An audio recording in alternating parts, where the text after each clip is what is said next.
Hi hello అందరికీ. ఈరోజైతే ఉప్మా చేశాను. ఉప్మా అంటేనే చాలామంది విసుక్కుంటారు కదా.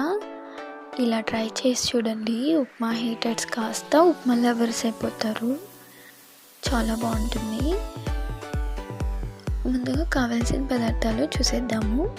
ఉప్మా రవ్వ, ఉప్పు, కొత్తిమీర, టమోటాలు, onions, beans, carrot, curry leaves, మిర్చి, గ్రౌండ్నట్స్ అండ్ ఆవాలు, జీలకర్ర, ఆయిల్ కూడా.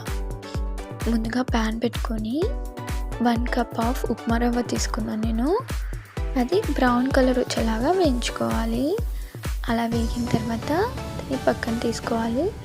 అదే ప్యాన్లోకి ఆయిల్ వేసుకొని ఆవాలు, జీలకర్ర వేసిన తర్వాత కర్రీ లీవ్స్, మిర్చి వేసుకోవాలి. తర్వాత ముందుగా తరిగి పెట్టుకున్న ఆనియన్స్, బీన్స్, క్యారెట్ వేసుకొని తగినంత ఉప్పు వేసుకొని 2 మినిట్స్ మగ్గించుకోవాలి.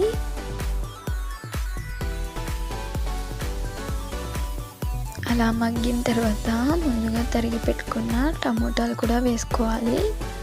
టమోటాలు చాలా బాగా మగ్గితేనే ఉప్మా చాలా టేస్టీగా ఉంటుంది, గుర్తుపెట్టుకోండి. ఇలా మగ్గించుకున్న తర్వాత గ్రౌండ్నట్స్ వేసేసుకోవాలి. ఆ తర్వాత కొత్తిమీర. గ్రౌండ్నట్స్ ఎందుకు యాడ్ చేశానంటే గ్రౌండ్నట్స్ మధ్యలో ఉప్మాలో తగులుతూ ఉంటే చాలా టేస్టీగా ఉంటుందండి. ట్రై చేసి చూడండి తప్పకుండా. ఇప్పుడు వాటర్ యాడ్ చేసుకుంటున్నాను. 1 కప్ ఆఫ్ ఉప్మా రవ్వకి 3 కప్స్ వేసుకున్నాను. ఎందుకంటే ఉప్మా రవ్వ కొంచెం లావు ఉంది కదా, సో వాటర్ పడతాయి. అలా బాగా ఉడకాలి వాటర్, అప్పుడే చాలా బాగుంటుంది ఉప్మా, గుర్తుపెట్టుకోండి.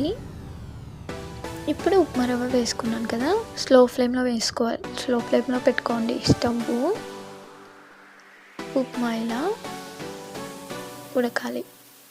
అప్పుడే వాటర్ అన్నీ ఆవిరైపోతాయి చూడు, అప్పుడు ఇంకా రెడీ అయినట్టు. ఇప్పుడు రెడీ అయిపోయింది కదా, స్టవ్ కట్ చేస్తున్నాను. అంతే, ఎంతో టేస్టీగా ఉండే ఉప్మా రెడీ. ఇందులోకి పల్లీల పొడి, పల్లీల చట్నీ, సాంబార్ సూపర్ ఉంటుంది.